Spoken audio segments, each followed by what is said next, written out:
they can bring their entire family here. And that is what the Asian community is very desirable of. They want to bring their kids over here for the sole purpose of getting in the education system. I didn't think that. I thought the Chinese education system was superior, at least equal, but no. They have money, and we have investors that are coming next week, and they're going to be looking at that shopping center.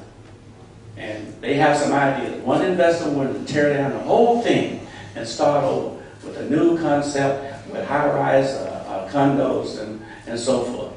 Well, it depends on what the cost is. So we're going to be given, as anyone, an opportunity to look at that center. But it takes leadership from the city manager's office and the city and the mayor's office. And no one has gone up, to my knowledge, and approached them and say, hey, what can we do? How can we work with you? No one on the city level has taken that assertive position. Thank you. Let's just go down the line. Don, that was a great question. I actually took a tour of that mall about a month ago. We counted up to 47 businesses that have left there, and met with several of the businesses and the founders that they intend to leave that mall. So the most troubling thing that we were told that no member of the city council were aware that the developers left. So that was when we met with them, and I think the HOA there informed the city council that so that's the kind of leadership in terms of businesses. So, but my proposal is to really bring that more up to the current state we have. This is 2014. Most malls are not built that way anymore. You have to break that mall, build it in a way that it becomes more modern. So that's what I intend to do with that, is bring investors. And let me remind Mr. Bates, Chinese people are not the only ones that have money. We need to, the global market is not just isolated to China. So this is where this community, we need to start thinking global, act local, but we need to diversify the investors who bring to Richmond. We can't do that when you have folks that are not interested in understanding how the global market works. It's not isolated to China. Ask yourself, where is China getting the money? They're not. Yeah. They're getting the money from Africa. That's where they've gone in there and extrapolate most of the resources there, and then we're running to China to borrow money. Why don't we start investing and engaging the rest of the world in businesses rather than just focus on going to China to borrow money? So that's what I intend to do here, is to really diversify our business partnership all over the world. Councilman Bates. But that's all right. I'm sorry. That's okay. Well, unfortunately, Don's right. Hilltop is in trouble. It's not only in receivership, but both the revenue and the city's share of tax income has declined over the last 6 or 8 years, maybe more, and it has not taken a bump since the economic recovery. It continues to decline. So there are serious problems here, and I have to agree with the other two gentlemen here that it is a design and a concept that's obsolete now. In some respects, it was obsolete the day it was built. I recall that my wife was in city planning graduate program at Berkeley, and her class took that on as a study when it was just going through the planning phase. And they were asking questions like, well, this doesn't seem very pedestrian friendly. It doesn't relate very well to the community. Can people ride bikes here? And the developer said, we don't want people walking to this place. We want them to get in their car and park in this big parking lot. And so, you know, shopping districts have gone a totally different direction in the last 30 years. And I'm pretty much afraid that that place is going to have to be torn down and rebuilt eventually. It's just not a viable model anymore. Unfortunately, some of the people involved out there have convinced some of the people in the neighborhood that all it needs is a giant electronic sign to turn it around. And I've been lobbied continuously to approve a plan to do that. But it is it needs a lot more than an electronic sign, probably a lot more than 10 electronic signs to turn it around. What I have done is I have begun to convene a group of retail experts and planners that I hope to start having some meetings between now and the end of the year to try to form a community consensus about what they want to see there. Because it's a lot easier to bring in a developer if you have a community consensus about what you want there, and they feel like they're invited in, than it is to have somebody just start from scratch. Makes a lot of sense. We're going to have one more question. Okay. You have not gone. My name's Bill. I'm on D102. Tom has alluded to the fact that they're to help reduce the deficit. They've laid off people and cut different programs, etc., which I'm sure created unemployment. But then I see here where it says create jobs. Create 300 jobs. The port generated over 7 million in annual reserves or revenue. Then there's another one, create more jobs. It sounds easy, create jobs, but what is your attack on create jobs? Just out of the sky, creating jobs? I mean, it sounds easy to create jobs, but if we're talking the shopping center is going to shut down, I'm sure that's going to be a massive amount of people that will be unemployed. Who wants to take that first? Okay.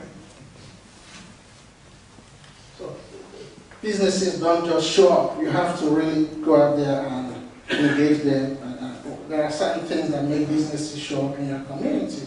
One of them is who's in your leadership.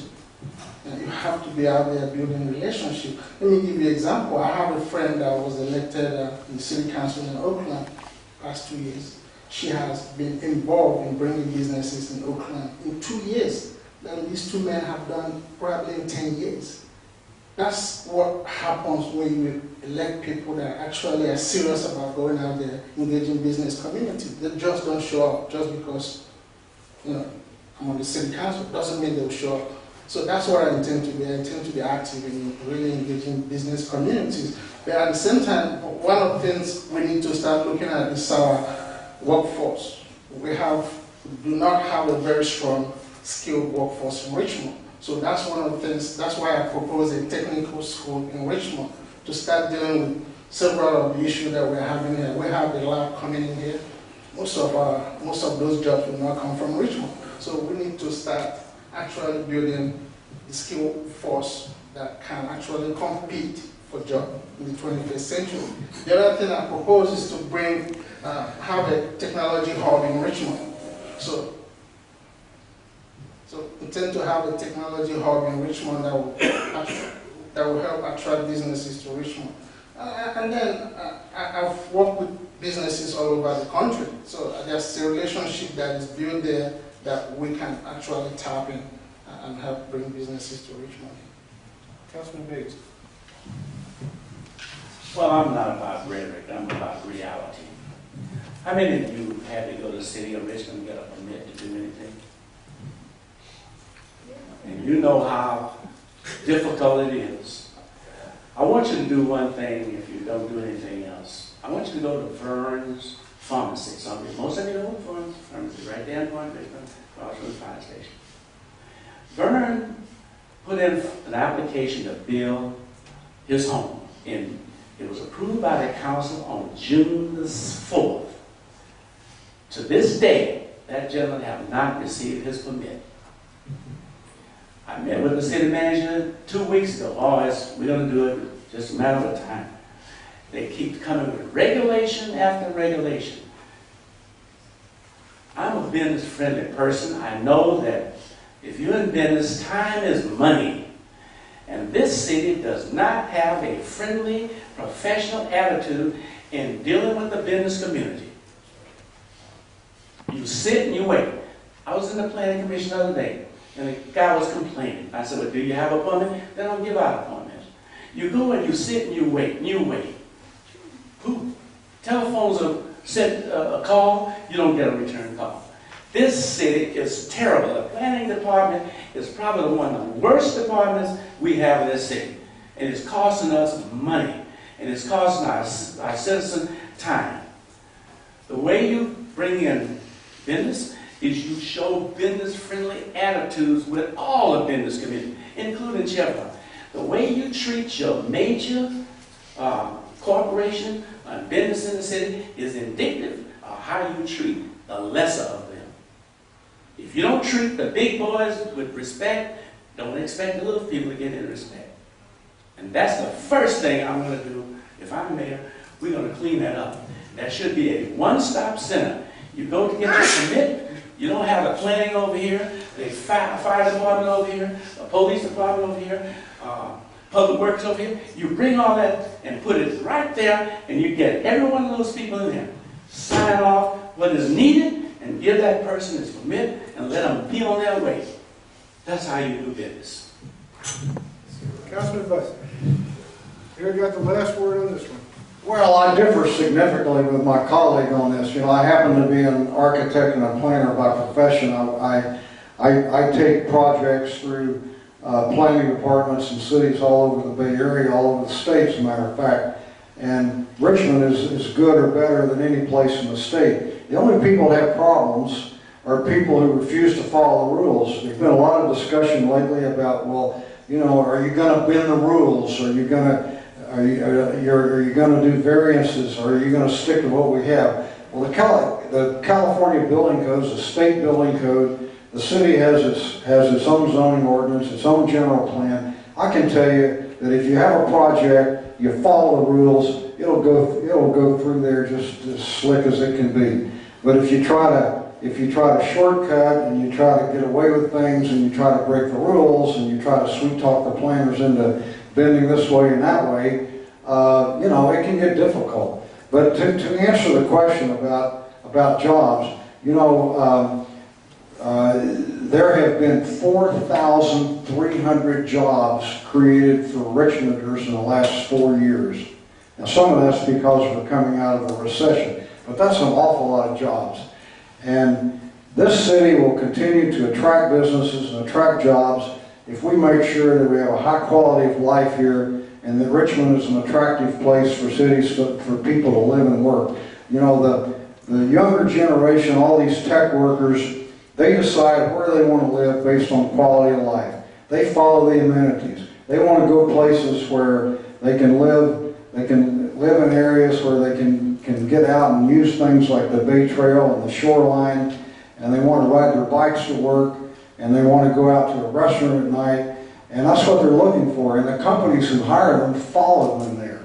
So if Richmond wants to be a part of the new economy, then we have to make sure that we've got a quality of life here and we've got the amenities that the workers in the new economy want. And if we do that, the jobs will follow, the revenue will follow the jobs, and Richmond will be a much better city because of it.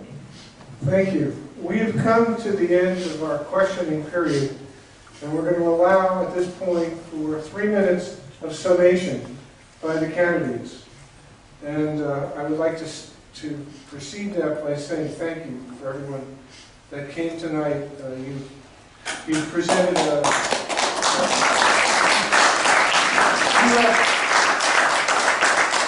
you have presented yourselves admirably, and we are honored to have all of you come tonight.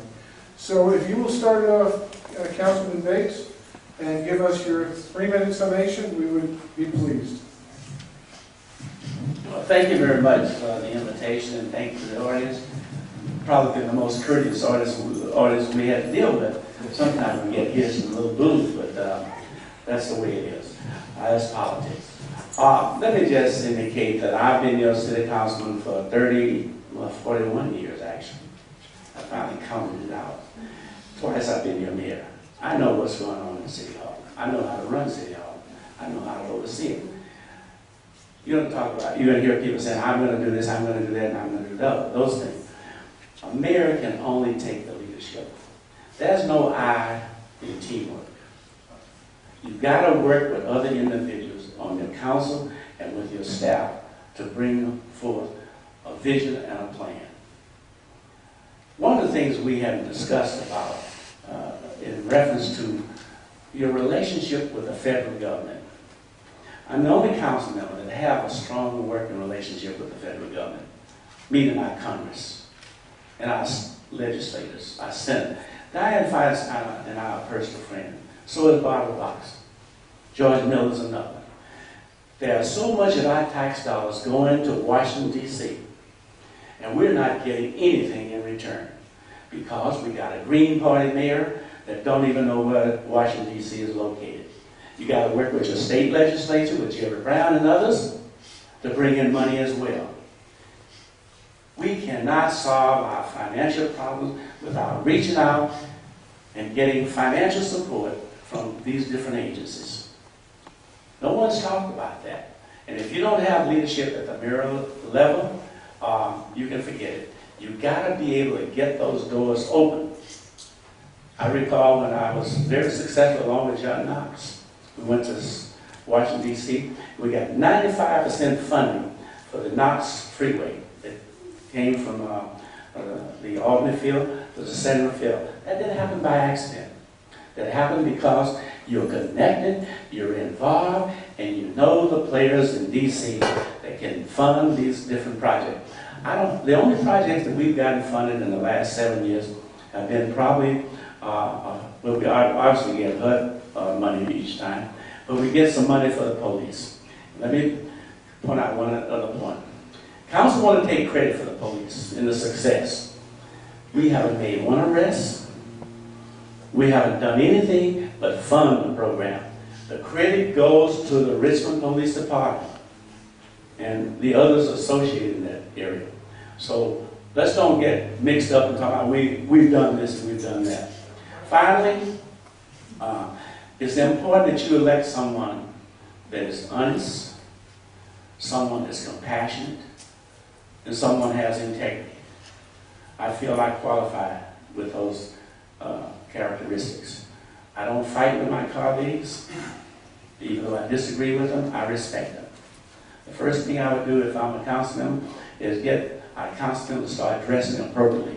People don't think, but appearance is very, very important. The way you look sets a tone. And start your meetings on time. Don't have meetings coming. If you're scheduled to do it at 6 o'clock or 6:30, be on time. Show respect to the audience. Show respect to yourself. That's what leadership is all about. And until we get someone up there that set the tone and set the example, we're going to continue to be dysfunctional and ineffective. Thank you. I thank you for the opportunity. You're quite welcome. Well, it's second time we've been here, so really thank you all for coming, and it's exciting to be back here.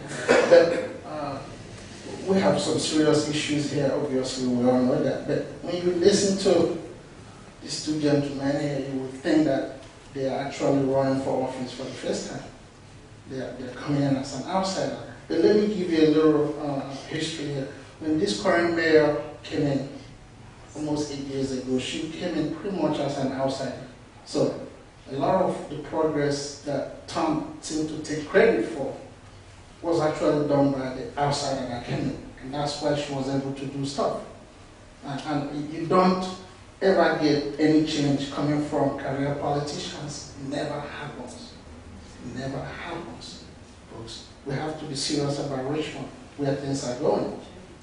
We need to begin the process of changing Richmond for the better. It's not going to happen just because Tom is your friend or Nag is your friend. We need something serious happen here. That's what we need here. Our schools are not doing well. That's why you see folks maybe from this area not sending their kids to school here. They're sending their kids to school outside because the schools are not good. We spend $1.6 billion in our school system. We need to have better outcome. That's what this is all about. That's what we need in Richmond. We need someone that can come in and bring change. Change doesn't happen by itself.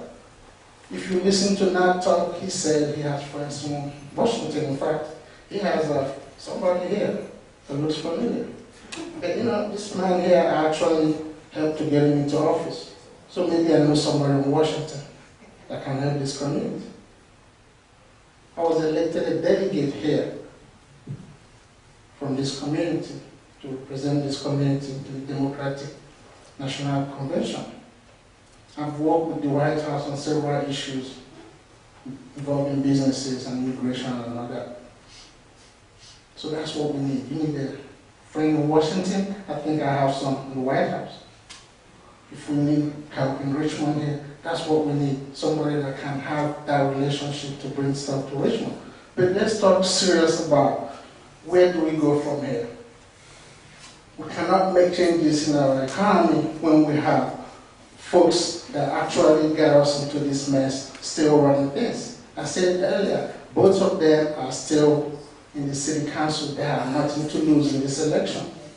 So we need change in city council.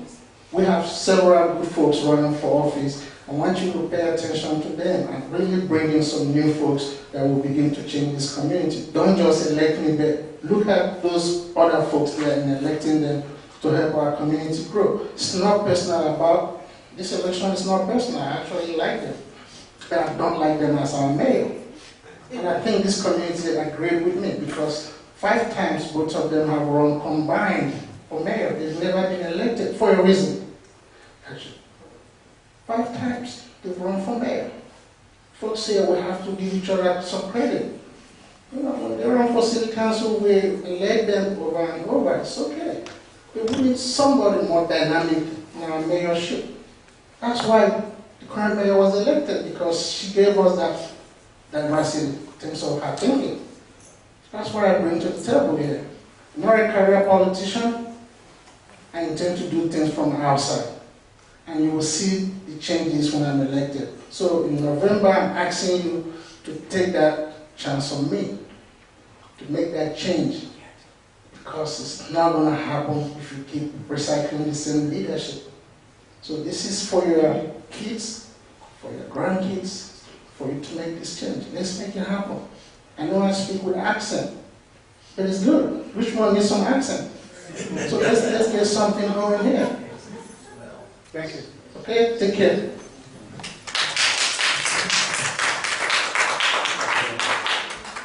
Well, everybody is human, and everybody makes mistakes once in a while. I went to one of these forums in Nat earlier this week. He made that same speech about, gotta show up on time. That's the first thing we gotta do.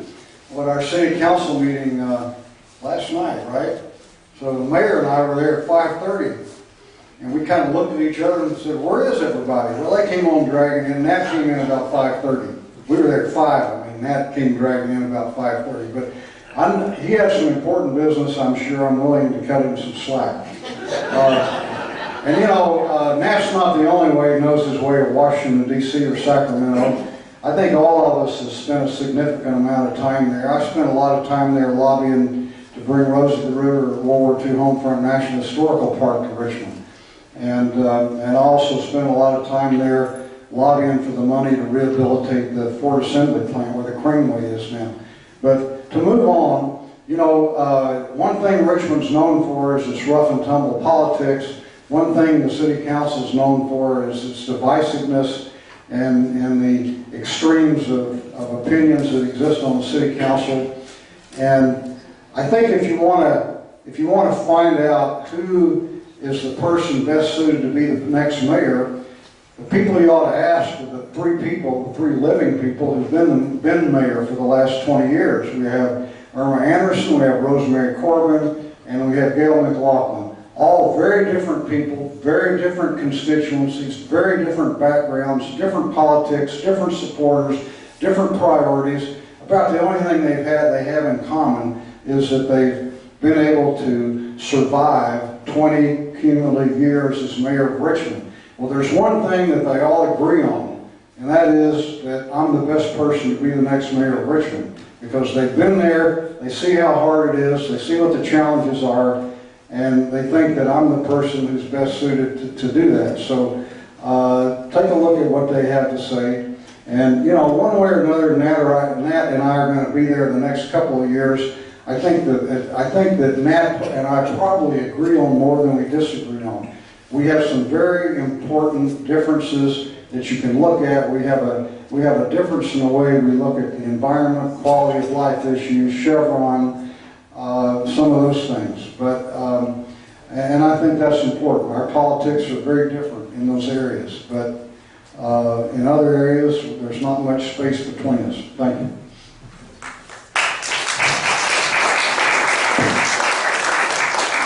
Brickyard Landing would like to thank all of the candidates. We're honored to have you here. I want to thank the audience for your courtesy and your thoughtful questions, and this will conclude the forum for tonight. Thank you very much. And nobody leaves the room till I get my shade brush back.